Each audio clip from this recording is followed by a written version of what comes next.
وما دعاء الكافرين إلا في ضلال. وہ بھی کافر ہے، اس کی پکار بھی ضلالت اور کفر کی ہے. یہ فتویٰ میں نے لگایا، اللہ نے لگایا.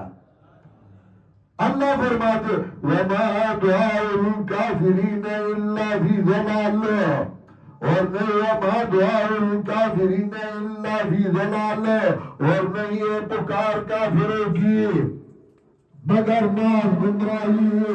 یہ گمراہی ہے کہ غیر اللہ کے پکارے.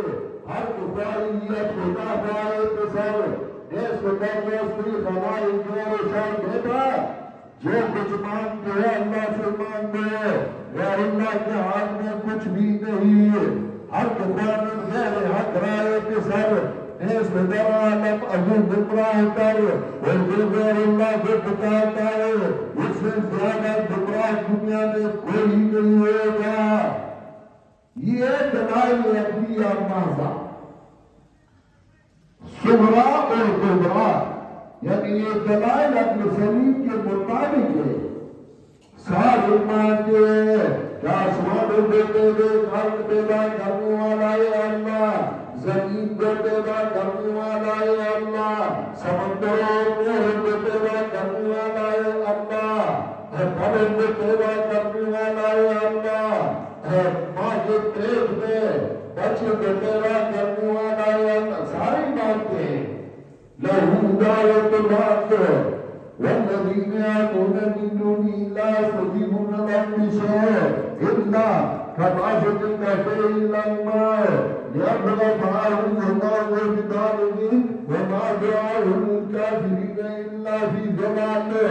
اسی طرح 25 دلائل عقلیہ سورہ آل عمران میں. ایک ایک دلیل کہ اللہ حاجت پورا کرنے والا ہے اور اللہ تعالیٰ کی بغیر کوئی حاجت پورا کرنے والا نہیں. اور اسی طرح 11 دلائل عقلیہ سورہ ملک میں، 11 کے رد اور اس میں 11 دلائل سورہ ملک میں کہ اللہ تعالیٰ برکت ڈالنے والا ہے. اللہ کے بغیر کوئی برکت ڈالنے والا نہیں ہے. اور اس میں 11 دلائل ذکر کی، 11 کی رد 11 دلائل کے ساتھ.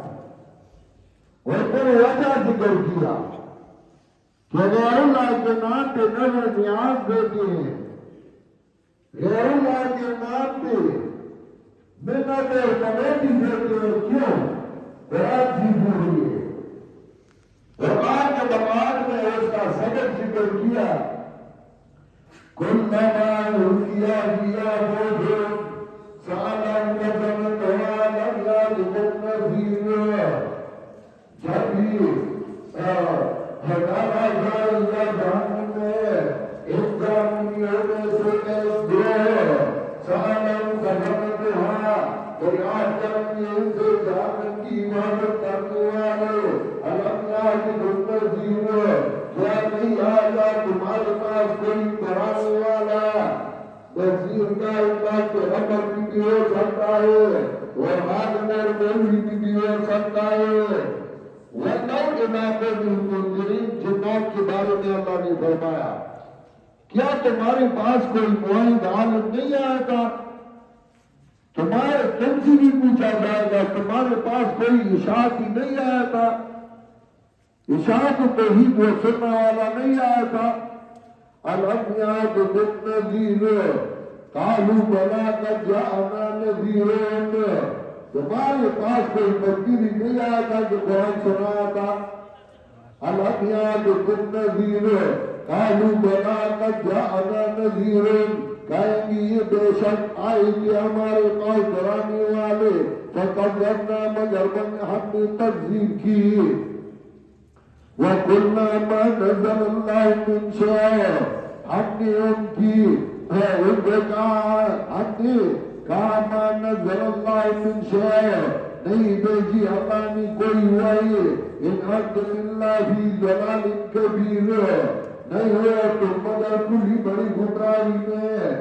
وَقَالُوا لَوْ كُنَّا نَسْمَعُ أَوْ نَعْقِلُ، لا كنا في أصحاب السعير والكائنية لو كنا نسمع أو نعقل هاي لو كنا نسمع أو نعقل كائنية اگر ہم نے سنا ہوتا قرآن کو اور خود کو سمجھایا ہوتا ما كنا في أصحاب السعير تو نہ ہوتے ہم جہنم میں فاعترفوا بذنبهم فسوقا لأصحاب السعير نہ قرآن کو سنا تھا اور نہ قرآن کو سمجھا تھا، اسی وجہ سے ایک کا ٹھکانہ جہنم ہو گیا۔